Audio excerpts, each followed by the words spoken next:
शादी में आई चुड़ैल। पन्नपुर नाम के एक गांव में शादी चल रही होती है।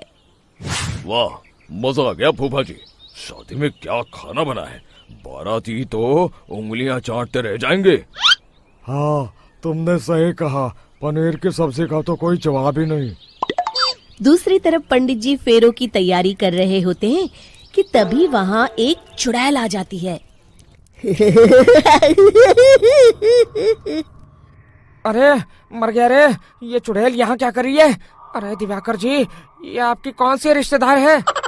अरे मुझे क्या पता, क्या भाग्यवान, कहीं ये तुम्हारे मायके से तो नहीं आई है।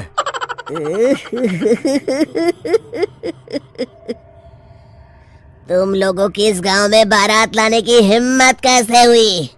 मेरे रहते इस गांव में किसी की शादी नहीं हो सकती। अब तुम लोग देखो मैं क्या करती हूँ। अरे मर गया रे, मैंने सुना है ये जबान की पक्की है।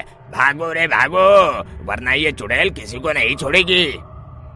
हाँ, तुम सही कहते हो मोहन भाई, यहाँ से भाग लेने में ही हम सबकी भलाई है। देखते ही देखते शादी के मंडप में भगदड़ मच जाती है और चुड़ैल सब कुछ उजाड़ कर रख देती है। फिर एक दिन मोहन की शादी तय हो जाती है। अरे भाई, अगले हफ्ते मेरी शादी तय हो गई है, लेकिन इस चुड़ैल की दहशत के मारे तो मेरे हाथ पैर कांप रहे हैं।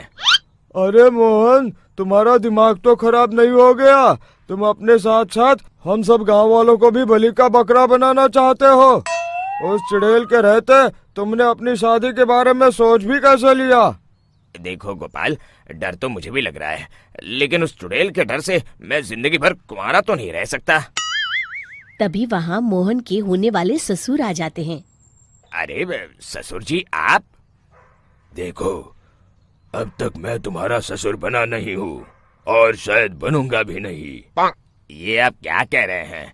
मैंने तो शादी का कोड भी सिलवा लिया है। मैं अपनी बेटी की शादी किसी अच्छे गांव में कराना चाहता हूँ। तुम्हारा गांव तो भूतिया गांव है। मैं तो क्या, अब तो कोई भी अपनी लड़की इस गांव वालों को नहीं देगा। इस तरह चुड़ैल के डर से उस गांव में किसी की भी शादी नहीं हो पाती। फिर एक दिन गांव के जमींदार अपनी बेटी की शादी करने का विचार करते हैं, लेकिन चुड़ैल के डर से उनकी भी हिम्मत जवाब दे देती है। अगर मेरी बेटी की शादी तय समय से नहीं हुई तो मेरी नाक कट जाएगी। मुझे कुछ करना ही होगा।